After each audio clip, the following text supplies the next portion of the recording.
El siglo XV se corresponde con lo que se conoce con el nombre de Otoño de la Edad Media.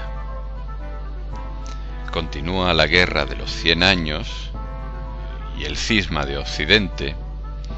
Constantinopla cae en poder de los turcos y hacia 1492, fecha del descubrimiento de América, se inicia en España una nueva época, el Renacimiento.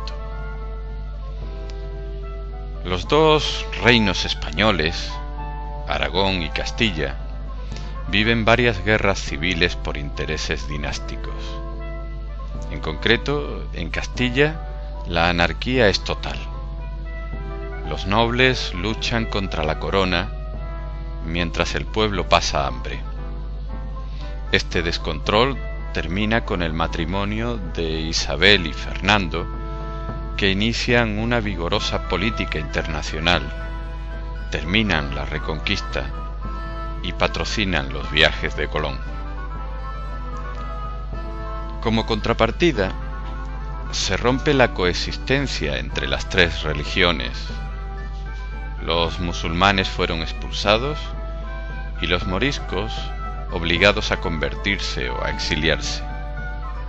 Se instaura en 1478 la Inquisición para defender la fe cristiana.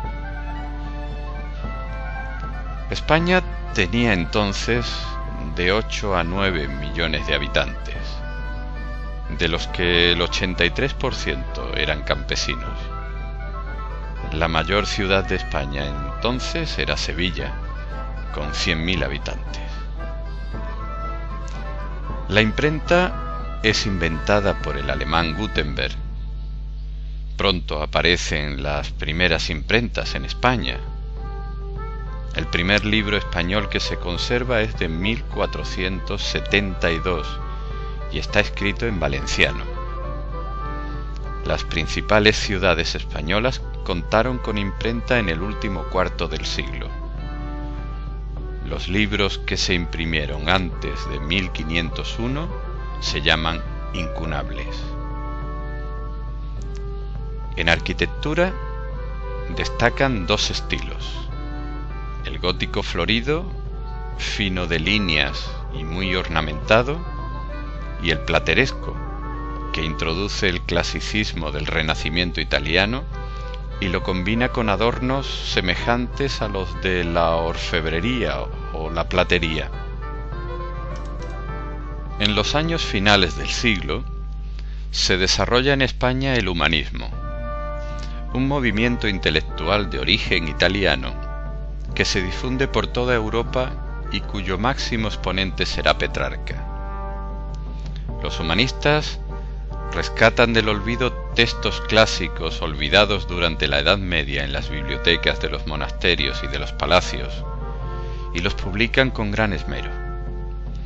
Reinstauran la visión del hombre y del mundo que tenían en la antigüedad grecolatina e imitan en sus escritos el estilo perfecto de aquellos modelos.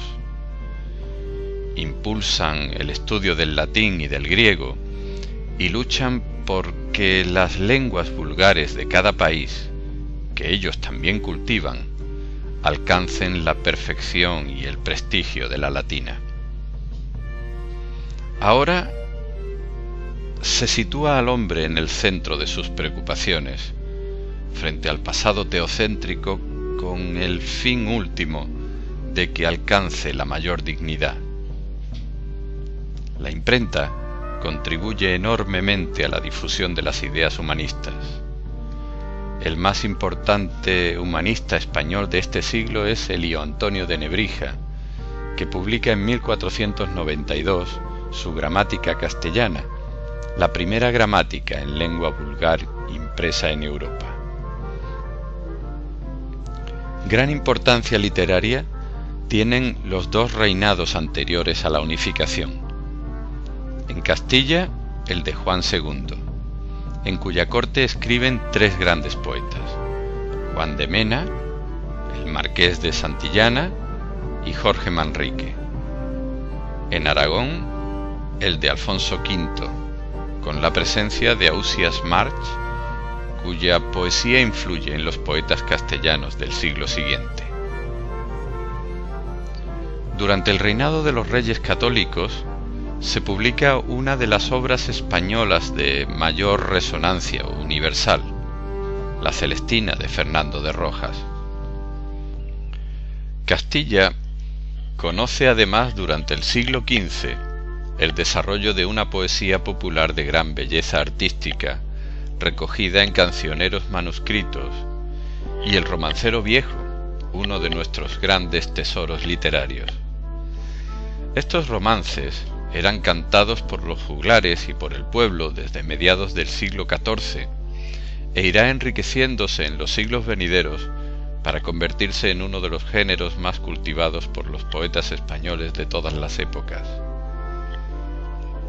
La poesía que se expresa en versos octosílabos, fundamentalmente, se conoce con el nombre de arte real, cuya temática principal es el amor.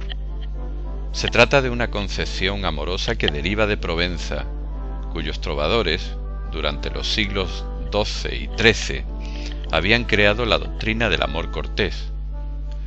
Los puntos esenciales de esta doctrina serán: el poeta vive para amar y alabar a una dama sin que pueda evitarlo.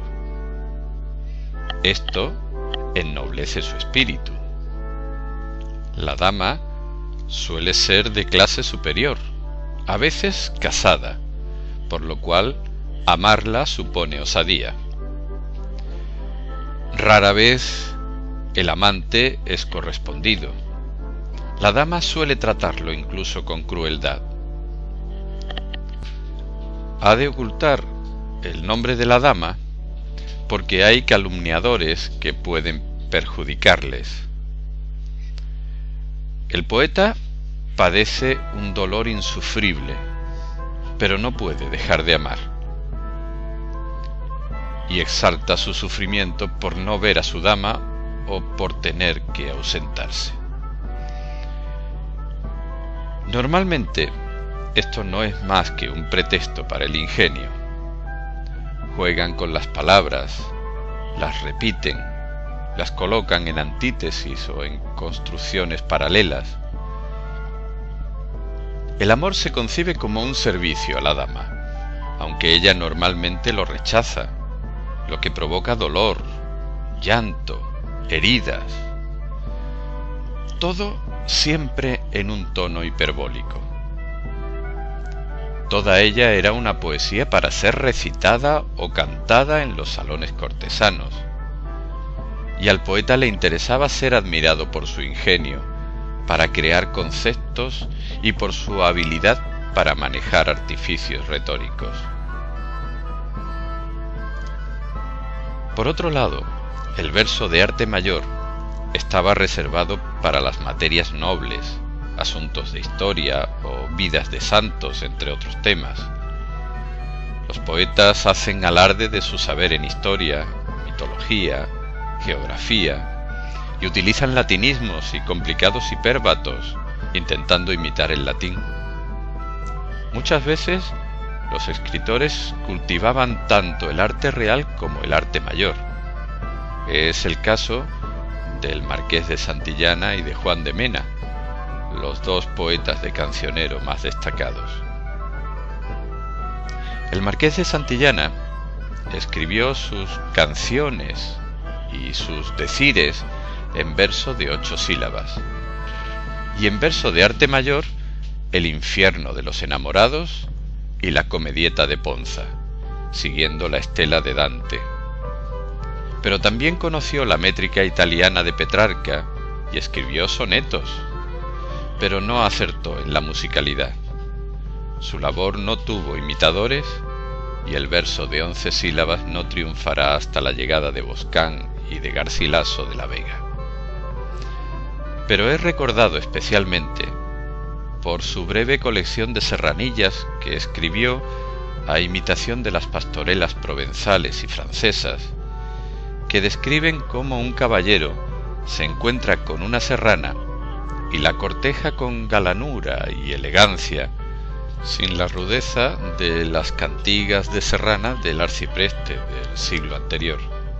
Juan de Mena, por su parte, escribió también poemas amorosos en verso octosílabo, pero su obra culminante es El laberinto de Fortuna, que se corresponde con el gusto alegórico de la época. El poeta, guiado por la providencia, contempla en el cristalino palacio de la fortuna 3 ruedas, 2 inmóviles, la del pasado y la del futuro, y otra que se mueve, la del presente. Describe personas y acciones que ve en ellas con la sola idea de exaltar la historia patria. Pero el gran poeta del siglo XV español es Jorge Manrique, que aunque cultivó el arte real, debe su fama a las coplas por la muerte de su padre. En este poema condensa los principios fundamentales de la filosofía cristiana. La obra, escrita en sextillas dobles de pie quebrado, es una elegía mediante la cual Manrique lamenta melancólicamente y de forma sentenciosa la inestabilidad de la fortuna, la fugacidad de las glorias humanas y el poder igualatorio de la muerte. Ante ello, sólo los méritos personales, la fama bien fundada, vencen al tiempo. En las 17 últimas coplas, el poeta hace el elogio fúnebre de su padre, don Rodrigo Manrique. La obra con la que se cierra esta época y se abren ya las ventanas de la nueva sensibilidad renacentista es La Celestina, aparecida en 1499, obra del bachiller Fernando de Rojas.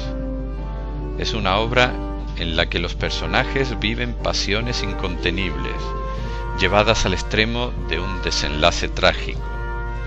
La pasión del amor físico entre Calisto y Melibea, satisfechos gracias a los servicios de la alcahueta Celestina, y la pasión de la codicia, encarnada en la vieja, codicia a la que se une su falta de sentido moral y su astucia despiadada.